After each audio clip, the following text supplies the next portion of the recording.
नमस्कार दोस्तों। इस ट्यूटोरियल में हम लोग ये सीखने वाले हैं कि किसी कॉटलिन एंड्रॉयड ऐप में रिसाइकलर व्यू के अंदर पेजिनेशन को कैसे इंप्लीमेंट करना है। पेजिनेशन मतलब हमें एंडलेस रिसाइकलर व्यू क्रिएट करना है। तो चलिए प्रोजेक्ट स्ट्रक्चर देखते हैं। कॉटलिन क्लासेस में हमारे पास है एक मेन एक्टिविटी, एक मॉडल क्लास और एक माई अडेप्टर क्लास। और लेआउट फोल्डर में है activity underscore main dot XML जो इस मेन एक्टिविटी की यूआई फाइल है, और रो अंडरस्कोर आइटम डॉट एक्सएमएल जिसमें हम लोग रिसाइकलर व्यू के एक रो का यूजर इंटरफेस मेंशन करेंगे। सबसे पहले देखेंगे activity underscore main dot XML. यहाँ पे हमारे पास एक रिसाइकलर व्यू है, इसका कोड देखते हैं। ये है कंस्ट्रेंट लेआउट और ये है वो रिसाइकलर व्यू।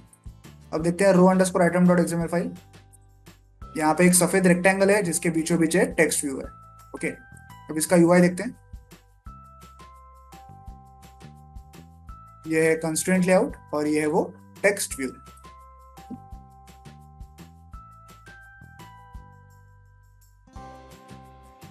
अब देखते हैं कॉटलिन क्लासेस। सबसे पहले देखेंगे मॉडल क्लास। ये एक डेटा क्लास है। देखिए ये जो row underscore item dot XML file है, इसमें जितने भी यूआई कंपोनेंट्स हम लोग डिजाइन करेंगे, उन यूआई कंपोनेंट्स में जिस टाइप का डेटा हम लोग भरने वाले हैं उस टाइप का एक एक वेरिएबल हमें इस मॉडल क्लास में क्रिएट करना है। फॉर एग्जांपल यहाँ हमारे पास एक टेक्स्ट व्यू है जिसमें मैं टेक्स्ट स्ट्रिंग टाइप का डेटा भरने वाला हूँ।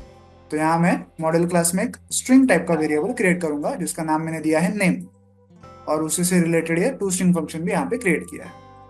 ओके, अब देखते हैं मेन एक्टिविटी।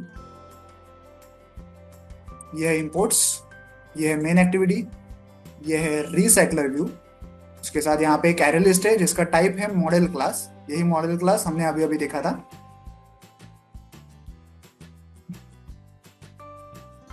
उसके बाद यहाँ पे एक स्ट्रिंग एरे का डेटा है जिसमें हमने A B C D data भरा हुआ है। यही डेटा हम लोग रिसाइकलर व्यू में इनिशियली शो करने वाले हैं।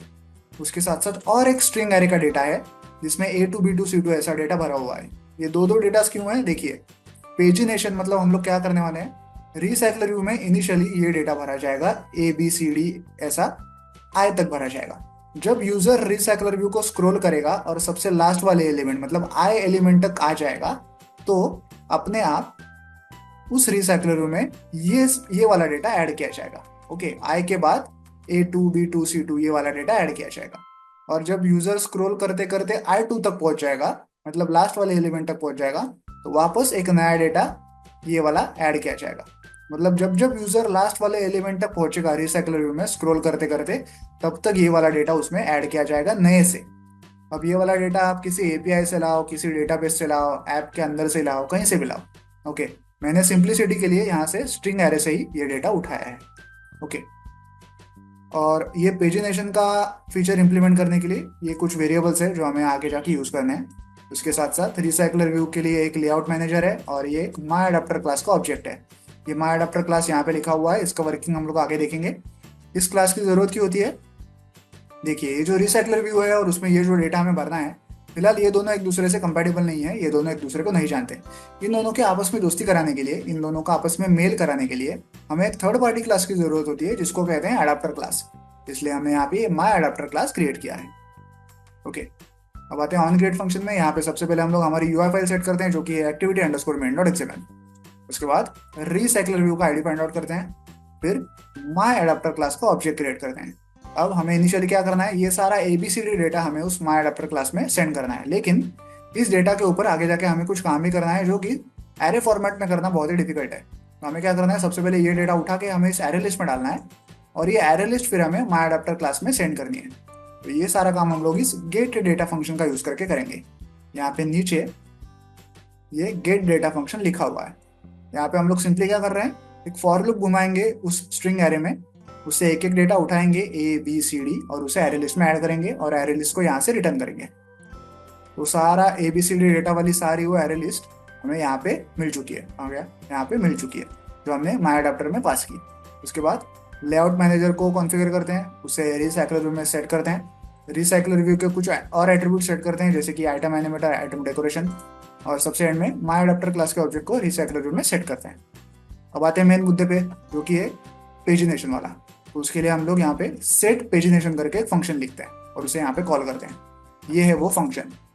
यहाँ पे हम लोग recycler view dot add on scroll listener का यूज करते हैं। ये क्या करता है, रिसाइकलर व्यू जब भी यूजर स्क्रॉल करेगा तो ये मॉनिटर करता है कि क्या यूजर ने सबसे एंड वाले आइटम तक स्क्रॉल कर लिया है।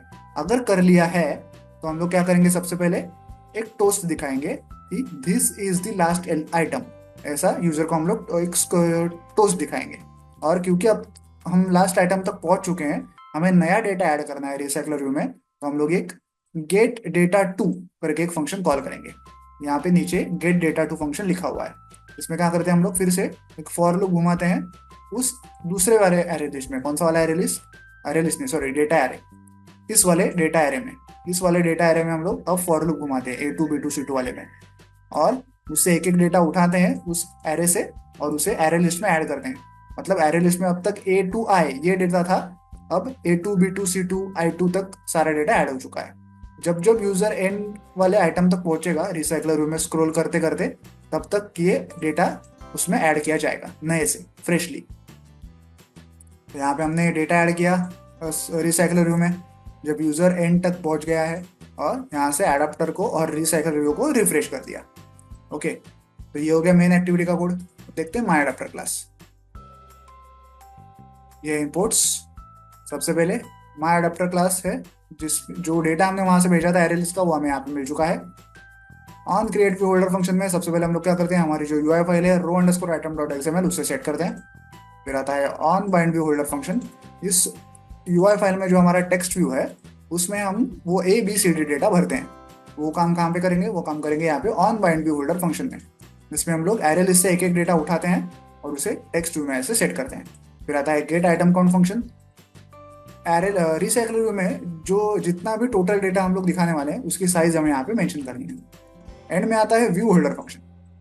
यहाँ पे हम लोग हमारा जो टेक्स्ट व्यू है और टेक्स्ट व्यू जिस कंस्ट्रेंट लेआउट के अंदर है उन दोनों का ही आईडी फाइंड आउट करते हैं। कंस्ट्रेंट लेआउट कौन सा वाला, देखिए इस फाइल में ये जो सफेद रेक्टेंगल है ये हमारा वो कंस्ट्रेंट लेआउट है जिसके अंदर वो टेक्स्ट व्यू है। कोड में भी देखिए ये टेक्स्ट व्यू है जो कि इस कंस्ट्रेंट लेआउट के अंदर है।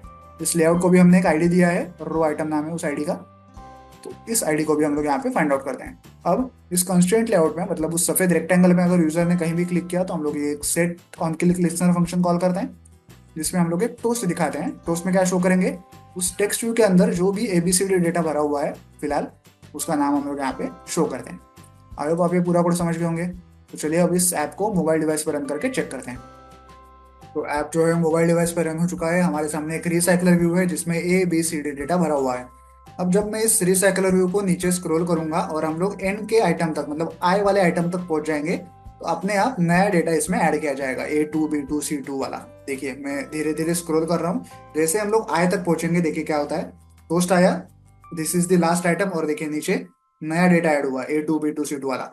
अब अगर मैं स्क्रॉल करते करते और नीचे जाऊंगा I2 आइटम तक, तो वापस A2 B2 C2 नए से ऐड होगा। देखिए I2 तक जा रहा हूँ नीचे, देखिए this is the last item, वापस A2 B2 C2 यहाँ से ऐड हुआ। वापस अगर मैं एंड तक गया I2 तक, तो फिर से A2 B2 C2 ऐड होगा नए से। अब ये एंडलेस हो गया, एंडलेस स्क्रोलिंग हो गया, ये कभी खत्म ही नहीं होगा। ओके, नया नया डेटा इसमें ऐड होता ही रहेगा। इसे कहते हैं एंडलेस रिसाइकलर व्यू, और इसी को कहते हैं पेजिनेशन। ओके, जब यूजर एंड तक पहुंच जाए तो नया डेटा हमें ऐड करना है।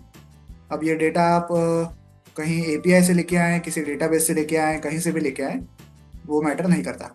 ओके, मैंने सिंप्लिसिटी के लिए हार्ड कोडेड डेटा ही इसमें ऐड किया है। आई होप आप ये पूरा कोड समझ गए होंगे। वीडियो में दिखाए गए इस कोड को डाउनलोड करने के लिंक मैंने वीडियो के नीचे डिस्क्रिप्शन बॉक्स में दे दी है, आप चाहें तो वहां से कोड डाउनलोड कर सकते हैं। वीडियो को एंड तक देखने के लिए धन्यवाद, थैंक यू।